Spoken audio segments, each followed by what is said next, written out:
வணக்கம். விஜய்க்கு வாக்கு அளித்த திமுக எம்எல்ஏ அந்தர்பல்டி அதிர்ச்சியில் ஸ்டாலின். நண்பர்களே, இந்த வீடியோவிற்கு ஒரே ஒரு லைக் மட்டும் சப்ஸ்கிரைப் பண்ணிருங்க. சட்டசபையில் பரபரப்பு, அதிர்ச்சிக்குள்ளாகியுள்ளார் ஸ்டாலின் அவர்கள்.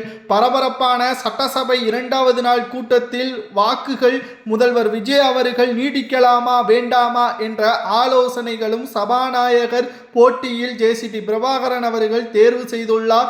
எந்த ஒரு போட்டியும் இன்றி தன்னிச்சையாக விஜய் அவர்களது முடிவால் தற்பொழுது ஜேசிடி பிரபாகரன் அவர்கள் தேர்வு செய்துள்ள நிலையில் விஜய் அவர்கள் முதல்வராக நீடிக்கலாமா வேண்டாமா என்பதை தற்பொழுதே அதற்கான ஆதரவுகளையும் தெரிவித்துள்ளது திமுகவின் மிக முக்கியமான சில எம்எல்ஏக்கள். அதிலும் குறிப்பாக தேமுதிகவின் எம்எல்ஏவாக தேர்வு செய்யப்பட்ட பிரேமலதா விஜயகாந்த் அவர்கள் விஜய் அவர்கள் முதல்வராக நீடிக்க வேண்டும் எனது ஆதரவு இருக்கும் என்பதை தெரிவித்துள்ளார். திமுகவின் கூட்டணியான மிக முக்கியமான எம்எல்ஏவாக கருதப்பட்ட பிரேமலதா விஜயகாந்த் அவர்களது அந்தர்பல்டி ஒட்டுமொத்த திமுகவிற்கும் அதிர்ச்சியை ஏற்படுத்தியுள்ளது.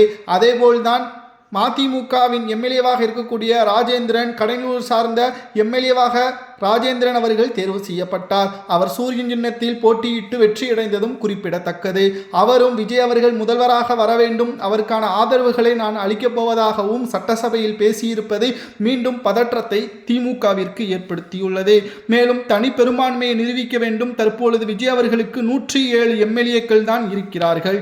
மேலும் 30 அதிமுகவின் எம்எல்ஏக்கள் விஜய் அவர்கள் முதல்வராக நீடிக்க வேண்டும் என்று அதிமுகவின் எம்எல்ஏவாக இருக்கக்கூடிய எஸ்பி வேலுமணி மற்றும் சி.வி. சண்முகம் அவர்கள் தற்பொழுது 30 ஆதரவு எம்எல்ஏக்களுடன் விஜய் அவர்களுக்கு ஆதரவுகளை தெரிவித்துள்ளனர். இனி யாரும் விஜய் அவர்களை தடுக்கவோ அவரது பதவியை பறிக்கவோ வாய்ப்பே கிடையாது. சட்டமன்றத்தில் ஒருமனதான வாக்கெடுப்பில் 150 எம்எல்ஏக்களுக்கு மேலாக விஜய் அவர்கள் முன்னிலையில் இருப்பதால் நிச்சயம் விஜய் அவர்கள் முதல்வராக தொடருவார். இது ஸ்டாலின் அவர்களுக்கு மிகப்பெரிய ஒரு அதிர்ச்சியை ஏற்படுத்தியுள்ளது. மேலும் சட்டசபை கூட்டத்தொடரில் விஜய் அவர்களது பேச்சுக்கள் மற்றும் அவரது செயல்பாடுகள் அனைத்து எம்எல்ஏக்களும் வரவேற்புகளையும் பாராட்டுகளையும் தொடர்ந்துள்ளனர். கிட்டத்தட்ட 2 நாளில் 747 மதுபான கடைகளை மூடியுள்ளார். அதிலும் குறிப்பாக விவசாயிகளுக்கும் மின்சாரம் கட்டணம் போன்றவற்றை முதன்மையான நோக்கங்களுக்கும் அவர் கையெழுத்திட்டுள்ளார். இதனால் 234 எம்எல்ஏக்களில் 200 எம்எல்ஏக்கள் வரை விஜய் அவர்களை வாழ்த்தியுள்ளனர். இதனால் உதயநிதி அவர்களது முகத்தில் எந்த ஒரு சந்தோஷமும் இல்லை. உதயநிதி அவர்கள் சட்டமன்றத்தில் எதிர்க்கட்சியாக இனி அவரது வாழ்நாள் முழுவதும் இருப்பார். ஆளும் கட்சியாக வருவதற்கு வாய்ப்பே இல்லை. எம்ஜிஆர் அவர்களது காலத்தில் எப்படி கருணாநிதி அவர்கள் ஆளும் கட்சியாக வர முடியாமல் திணறினாரோ, அதேபோல் விஜய் அவர்களது சிறப்பான ஆட்சியும் எதிர்வரக்கூடிய ஆட்சி காலத்தில் தனி பெரும்பான்மையுடன் வெற்றியடையக்கூடிய வகையில்தான் அவரது செயல்பாடுகளும் இருக்கிறது. இதனால் உதயநிதி அவர்களது முகத்தில் சந்தோஷமே இல்லை. ஏனென்றால் இதற்கு முன்னால் ஒருவேளை விஜய் அவர்கள் சட்டமன்றத்திற்குள் வந்தால் நாங்கள் செய்யக்கூடிய அந்த ரேகிங்கால், உதயநிதி அவர்கள் செய்யக்கூடிய அந்த ரேகிங்கால் விஜய் அவர்கள் சட்டமன்றத்திற்கே வரமாட்டார், விடுமுறை எடுத்துக்கொள்வார் என்று தேர்தலுக்கு முன்பாக பேசிய திமுகவின் நிர்வாகிகள் தற்பொழுது உதயநிதி தான் சட்டமன்றத்திற்கு வரமாட்டார் போல் அவரது செயல்பாடுகள் இருக்கிறது. நேருக்கு நேராக விஜய் அவர்களது முகத்தை கூட பார்க்க முடியாமல் திணறி வருகிறார் உதயநிதி அவர்கள். அந்த அளவிற்கு கடுமையான விமர்சனம் செய்தாலும் மக்கள் திமுகவை வீழ்த்தி, குறிப்பாக ஸ்டாலினை வீழ்த்தி உங்களது ஆட்சியே தேவையில்லை என்ற முடிவிற்கும் கொண்டு வந்து விட்டார்கள். தற்பொழுது சட்டமன்ற கூட்டத்தொடரில் விஜய் அவர்களுக்கான ஆதரவுகள் தனி பெரும்பான்மை கிடைத்துவிட்டதால் விஜய் அவர்கள் முதல்வராக நீடிப்பதில் எந்த ஒரு தடையும் கிடையாது.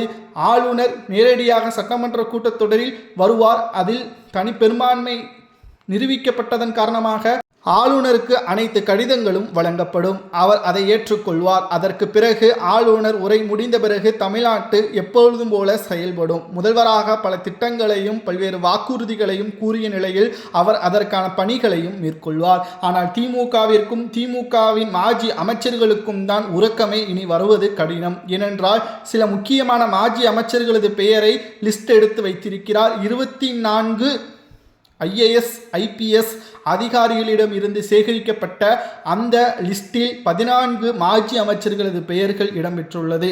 அதில் பினாமிகள் யார், அவர்கள் என்ன தவறு செய்தார்கள், எப்படி அரசியலுக்கு வந்தார்கள், எந்த பதவியில் இருந்தார்கள், அதில் எவ்வளவு ஊழல் செய்தார்கள் என்பதை அனைத்தையும் விஜய் அவர்கள் சேகரித்து விட்டார் 48 மணி நேரத்திற்குள். இந்த 48 மணி நேரத்திற்குள் விஜய் அவர்கள் அனைத்தையும் சேகரித்த பிறகுதான் தற்பொழுது ஸ்டாலின் அவர்களது வீட்டிற்கும், வைகோ அவர்களது வீட்டிற்கும், சீமான் அவர்களது வீட்டிற்கும், அன்புமணி அவர்களது வீட்டிற்கும் சென்றுள்ளார். ஏனென்றால் அரசியலில் எதிராக இருக்கக்கூடியவர்கள் மிகவும் பெரிய அரசியல்வாதிகள். அவர்களை பகைக்க கூடாதா என்று கேட்டால் நிச்சயமாக பகைக்கலாம். தவறு செய்யும் பட்சத்தில் அவர்களுடன் நிச்சயமாக மோதலில் ஈடுபடலாம். அதுவரைக்கும் நண்பராகவும் அன்பாகவும் பழகலாம். ஸ்டாலின் அவர்களை பொறுத்தளவிற்கு பொம்மையாகத்தான் அவர் செயல்பட்டுள்ளார். விஜய் அவர்கள் இதனால் தான் அவரை நேரடியாக சந்தித்துள்ளார். முதல்வராக 5 ஆண்டுகள் இருந்தார். ஆனால் அனைத்து கோப்புகளிலும் அவர் கையெழுத்திட்டார். உதயநிதியின் பேச்சை கேட்டு, சபரீசனின் பேச்சை கேட்டு, சேகர்பாபுவின் பேச்சை கேட்டு அவர் அந்த எந்த ஆவணங்களையும் அவர் முழுவதுமாக படிக்கவில்லை.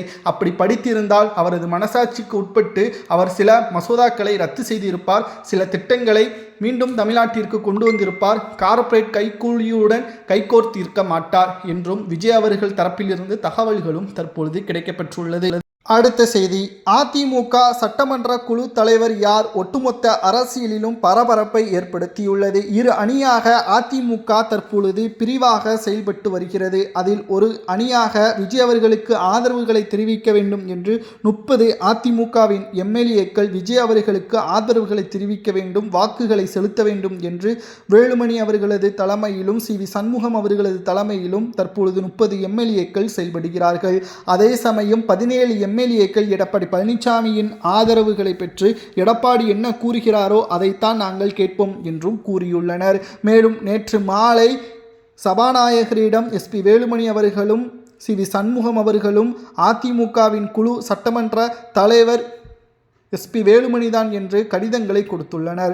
ஆனால் இன்று எடப்பாடி பழனிசாமி அவர்களுக்கு ஆதரவாக 17 அதிமுகவின் எம்எல்ஏக்கள் வேலுமணி அவர்களது ஆதரவை நிராகரிக்க வேண்டும் என்று கூறி எடப்பாடி பழனிசாமியை அதிமுகவின் சட்டமன்ற குழு தலைவராக தேர்வு செய்ய வேண்டும் என்று சபாநாயகரிடம் கொடுத்துள்ளனர். இதனால் நம்பிக்கை வாக்கெடுப்பு நடைபெறும் என்ற தகவலும் தற்பொழுது கிடைக்கப்பெற்றுள்ளது. இதில் கொறடாவாக யார் வரப்போகிறார், சட்டமன்ற குழு தலைவராக யார் வரப்போகிறார் என்பது பெரும் பரபரப்பு ஏற்படுத்தியுள்ளது. மேலும் செய்தி ஊடகங்களில் அதிமுக இரண்டாக உடைந்துவிட்டது. ஒரு பகுதியினர் விஜய் அவர்களுக்கு முழுமையான ஆதரவுகளையும், மறுபகுதியினர் எடப்பாடி பழனிசாமியின் பக்கம் இருப்பதாகவும், எடப்பாடி 11 தேர்தல்களில் தோல்வியடைந்ததால் எடப்பாடியின் பேச்சை கேட்க வேண்டாம் என்று சி.வி. சண்முகமும் வேலுமணியும் கூறி வருகிறார்கள். உடனடியாக அதிமுகவின் செயற்குழு பொதுக்குழுவை அவசரமாக கூட்ட வேண்டும். அதில் எடுக்கக்கூடிய முடிவுகள் தான் இறுதியானது. நாங்கள் விஜய்க்கு ஆதரவுகளை கொடுப்பது எம்ஜிஆர் ஆட்சி போல் அவர் செயல்படுகிறார், அதற்காகவே விஜய்க்கு ஆதரவுகளை கொடுக்கிறோம், அதிமுக நலிவடைந்து விடக்கூடாது என்பதற்காக விஜய்க்கு ஆதரவுகளை கொடுக்கிறோம் என்று சி.வி. சண்முகம் அவர்கள் கூறுவது சரியா தவறா என்பதை கமெண்ட் வாயிலாக கூறுங்கள். அல்லது எடப்பாடி பழனிசாமியின் முடிவே சரியானதா என்பதையும் கமெண்ட் வாயிலாக கூறுங்கள்.